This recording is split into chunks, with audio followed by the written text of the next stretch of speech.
You see, you said before that I have a beautiful and unique voice. I thank you. Yes, I will say this again. I would like to believe you, but I suppose my modesty does not permit me. As for beauty, it is a matter of loving my kind of voice or not. Some people say I have a beautiful voice. Some people say I have not. It's a matter of opinion. Some people say I have a unique voice, and some people say it's just a whole big lie. That is also a matter of opinion. The only thing I can say is that people who don't like me can just not come and hear me, because when I don't like something, I just don't bother about it. As for unique, I don't know whether it is unique. I think it's not. I think I'm just doing what once upon a time was done. Once upon a time, you see, in the 18th century, when Rossini, Bellini, Donizetti, and other of such composers composed operas for that epoch, that style, and that virtuosismo. You see, once upon a time, sopranos were considered sopranos, not light or heavy or medium or whatever you call it. A soprano was supposed to do every kind of opera. It's like a violinist, a pianist, has to perform any kind of music. They may perform a certain kind of music better because their temperament is for that kind of music more coordinate, more adapted to it. But it is ridiculous if a violinist or any kind of instrumentist cannot play certain virtuosismos. They would not be able to even be called a concertist, because not being able to perform that, of course, it would be, they couldn't even imagine of making a career. Well, now, the singer that cannot perform certain virtuosismos should not sing, according to me. I hate to say this. It's very cruel, I suppose. But once upon a time, it was considered a voice not efficient, that is, a voice with defaults, and did other parts but could not sing these parts. Today, with Puccini, whom I do admire, Verdi, of course, is still of the old kind. In fact, his first operas, and even his recent operas, were inspired from the 18th century. I, that have sung 18th century operas and sing Verdi, there's sometimes that I really start laughing myself, because they have entirely the same structure of the 18th century. He was inspired by those Bellini, Donizetti, terribly, terribly much. Now, I must say that the operas, as I was saying, of Puccini are much easier to sing. So they don't require all this flexibility of the voice. Therefore, in studying, you don't require and you don't study all this virtuosismo. For instance, I'm quite sure that singers, even great singers, have never heard of Panofka, Conconi, and other books of this kind, which would be, of course, the lessons in piano. I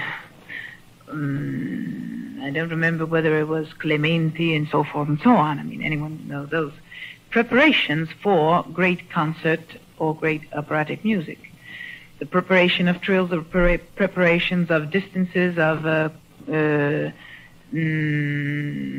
vocali, of scales, of runs, and all those, of legati. This is all so complicated and very difficult, but so interesting and so important for music. You see, music, voice, is not only vocal tone. I know vocal tone is very important, but especially music is most important.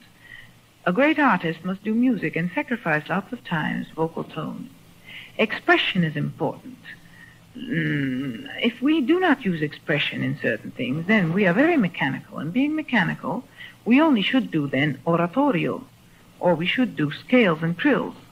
Now, a singer that is not capable of doing this virtuosismo, according to me, it, of course, is another world, I must say. You don't have to do it, so you can sing just Puccini and very certain operas of Verdi, limited operas of Verdi. But, of course, there is another subject I will touch. This subject is that I am attributed of having rivals. I'm afraid I haven't. It's not being immodest that I say this, but my rivals cannot be considered such if they sing certain operas of Puccini and very few other composers who do not require the virtuosismo. The day when I will have other singers, men or women, that do the same things I do, that treat music as I do, and that sing the opera as I do, then will be considered my rivals. That is why I care so much to bring this into our conversation. Don't be shocked, dear public. I'd like to precise exactly why. You see, I sing a very vast repertoire. It starts from Norma and it goes to Pagliacci, which is, of course, a profanation, as they say. My rivals, so-called, only sing, may I say, they say a lot of operas, but I really see that they sing certain operas, maybe 4 or 5 or 6 the most, and they keep on singing those operas over and over again. I do not sing 4 or 5 operas. I do not take it easy in my work. I work a lot. And not only that, I take enormous responsibilities. Because you see, when one brings to life a Medea, an Anna Bolena, a Puritani, and so forth, they risk being a flop. They risk losing months of work, months of money, because, of course, during the work I do not gain money. It means enormous preparation, humility in working, sacrificing time and spiritual life also. It's worth it. Otherwise, it's no use singing just for the fun of singing. You know, I could sing very well Bohème, Aida. I don't know, it's the usual work, André Chénier. That's much easier. I don't know. I said just any opera that comes into my brain because they're rather easy to do, so long as you just... One can yell their heads off singing them, and one can really sing them musically. That is a different point. Let's not go into that subject, because music should always be done, not singing only.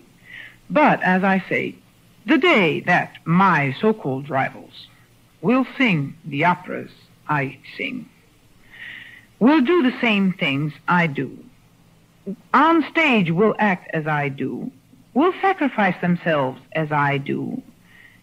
I mean sacrifice, as I said before, working with humility and bringing to life operas and contributing to the art, to the music, and to the history of music. Up to then, I do not consider having any rivals, and I'm quite sure my public, I don't know if I expressed myself rightly, but if I made myself clear, my dear public will understand that up to the point that these people will not be singing my same operas, will not be doing what I do, rivals I do not have. Yes, we agree with that. On the contrary, I can sing their operas. Others may like it more, others may like it less. That is beside the point. I can sing all operas because I can sing these operas, because I sing music, and singing music is not a specialty. Singing music, a musician must do everything. So you see, rivals I have not. And I'm sorry this nonsense has come out. Well, we know, Mrs. Callas, that you are not afraid of any rival. No, I'm not afraid of any rival, because I do not have one. Thank heavens for me, forgive my modesty, and unfortunately for art, because we could use more singers. For instance, I cannot go everywhere and show Medea, Norma, Anna Bolena, and this is music. This is precious music, and I would love it to go around the world and show it. So, as I say, the music is losing. The public also would love to hear these operas, and of course I can't be all over the world showing this music. Also, I would like to precise this. I hate people saying, or journalists or whoever these, or my enemies, or even my so-called colleagues sometimes. I'm speaking generally, not as individuals, please. Accuse me of wanting to do everything, of doing everything. It is not a matter of wanting to do everything. I do not do everything. I'm just doing my duty as a soprano, as a singer, trying to help music, contributing to it, and sacrificing myself for it.